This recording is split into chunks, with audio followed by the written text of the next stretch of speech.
1431년에 태어나서 1476년까지 살다간 블라드 3세를 우선 간략히 소개하면 15세기 루마니아 지방의 블라드 2세의 둘째 아들로 형과 아버지가 죽은 후 왈라키아 공작이 되었다.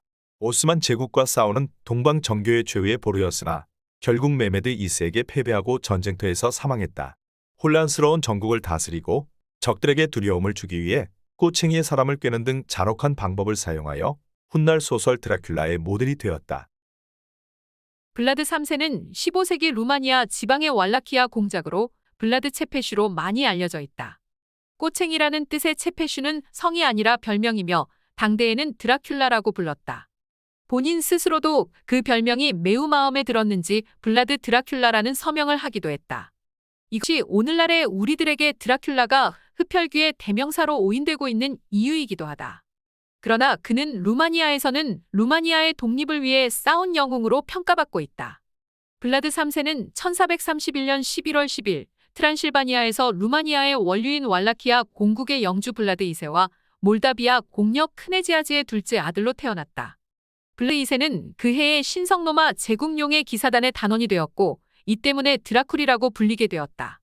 드라쿨은 루마니아어로 용 또는 악마라는 뜻이다. 블라드 3세는 용의 아들이라는 뜻으로 드라쿨의 애를 더 붙여 드라큘라라고 불린 것이다.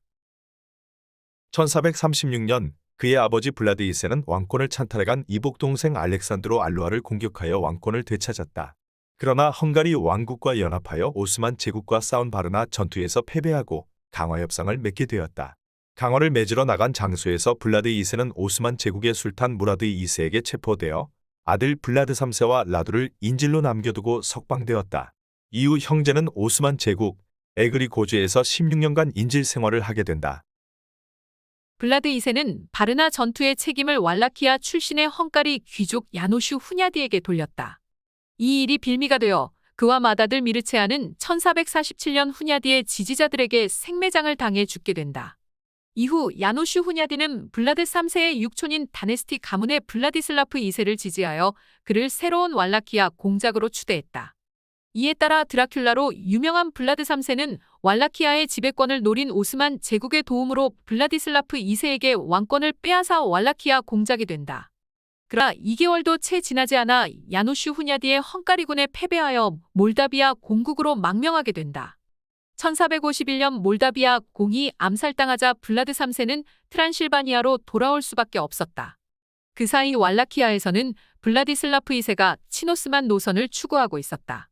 블라디슬라프 2세가 헝가리의 소홀한 데 대해 격분한 야노슈 후냐디는 블라디 3세를 지원하여 그를 왈라키아 공으로 추대했다. 그리고 1456년 베오그란트 전투에서 후냐디가 사망함에 따라 블라드 3세는 완전한 권력을 손에 쥐게 되었다. 1459년 블라드 3세는 오스만 제국에 대한 간섭을 배제하고 오스만의 공납 요구를 거부하고 자신의 직할 군대를 편성했다. 그리고 공납을 요구하려 온 오스만 제국의 사절들을 산채로 꼬챙이에 끼워 죽이는 것으로 자신의 의지를 보였다. 이후 오스만 제국과의 여러 번의 걸친 교전에서 매번 승리를 거두며 그는 점점 오스만 제국의 영향에서 벗어났다. 그러나 블라드 3세는 왈라키아 공국을 외세의 간섭과 침략에서 벗어나게 하는 데는 성공했지만 귀족들의 잦은 반란으로 인해 나라의 정세를 완전하게 안정시키는 데는 실패했다.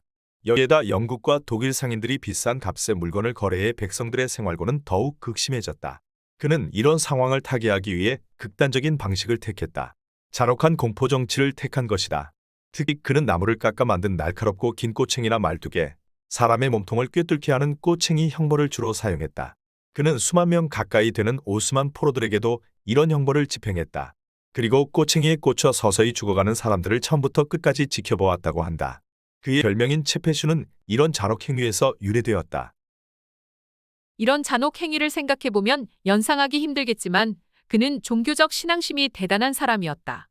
그래서 정적들이라고 해도 죽인 후에는 성대한 장례식을 치러주었다. 그리고 각지의 정교회 성당들을 건립하여 자신의 신앙심을 보여주었다. 당시 비잔틴 제국이 멸망한 후 세르비아와 불가리아, 그리스 반도에서마저 동방정교회의 위세가 크게 위축되어 있었던 동유럽에서 왈라키아 공국은 동방정교회 최후의 보루나 마찬가지였다. 실제로 콘스탄티노플 이후 정교회 사상의 중심지이기도 했다. 그러나 1462년 치노스만 노선을 추구하던 블라드의 막내 동생 라두가 오스만 제국과 친오스만 귀족들을 앞세워 블라드 3세의 왕권을 찬탈하고 왈라키아에서 추방시켰다.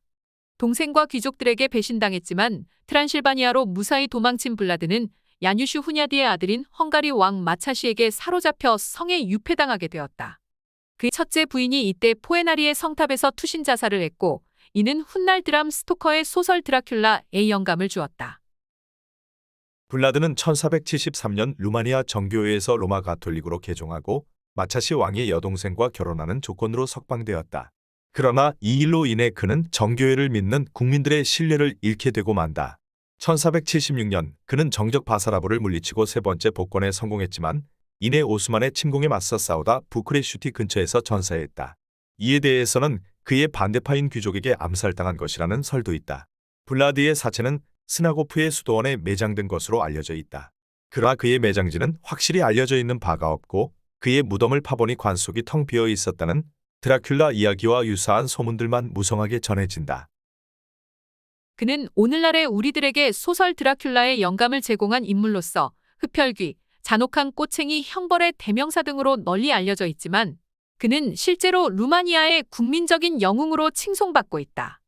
그는 서민들의 편에 서서 정의를 추구하는 인물이었으며 러시아의 형군 이반 뇌제는 그를 존경하여 그의 잔인한 통치 방식을 그대로 따르기도 했다. 메메드 2세 역시 블라드 3세를 콘스탄티누스 11세보다 강력한 라이벌로 여겼다고도 한다. 또한 루마니아에서는 차우셰스쿠 시절 잘못 전해진 드라큘라 이야기에 항의하여 소설 드라큘라를 비롯한 각종 관련 작품들의 출판과 상영이 금지되기도 했었다. 루마니아인들은 그의 시대를 부정적이고 오만한 사람들이 존재하지 않는 정의의 시대로 간주한다.